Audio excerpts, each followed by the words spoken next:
Antimatter is one of the most mysterious and fascinating concepts in modern physics.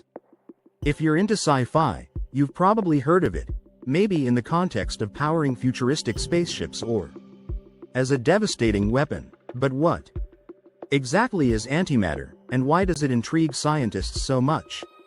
To understand antimatter, let's start with something we know. Matter, everything around us. From your phone to the stars in the sky, is made of matter. At the most basic level, matter is made of particles like protons, neutrons, and electrons.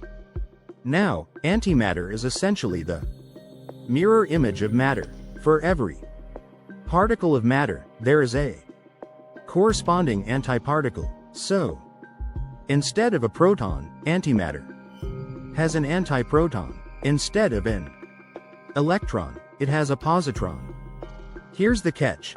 When matter and antimatter come into contact, they annihilate each other in a burst of energy.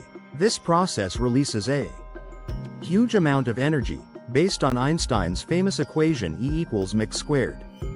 In fact, antimatter is one of the most efficient energy sources known to science. Just a small amount could release more energy than a nuclear reaction.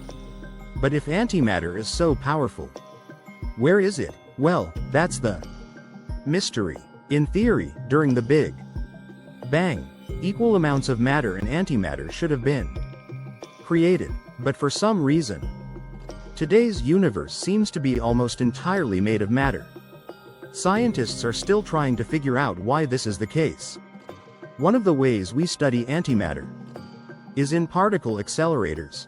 These massive machines, like the Large Hadron Collider, can create antimatter by smashing particles together at incredibly high speeds.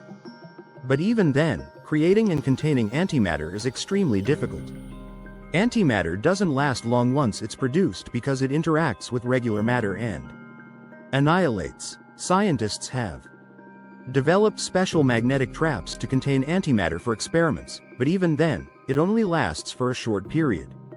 So, what could we use antimatter for? One possibility is energy production. Since antimatter annihilation releases so much energy, it could theoretically be used to power spacecraft, taking us to distant stars. But with our current technology, we're nowhere near producing antimatter in useful quantities. Another potential application is in medicine. Positron emission tomography, or PET scans, use positrons, the antimatter counterpart of electrons, to create detailed images of the human body, helping in the diagnosis of diseases like cancer.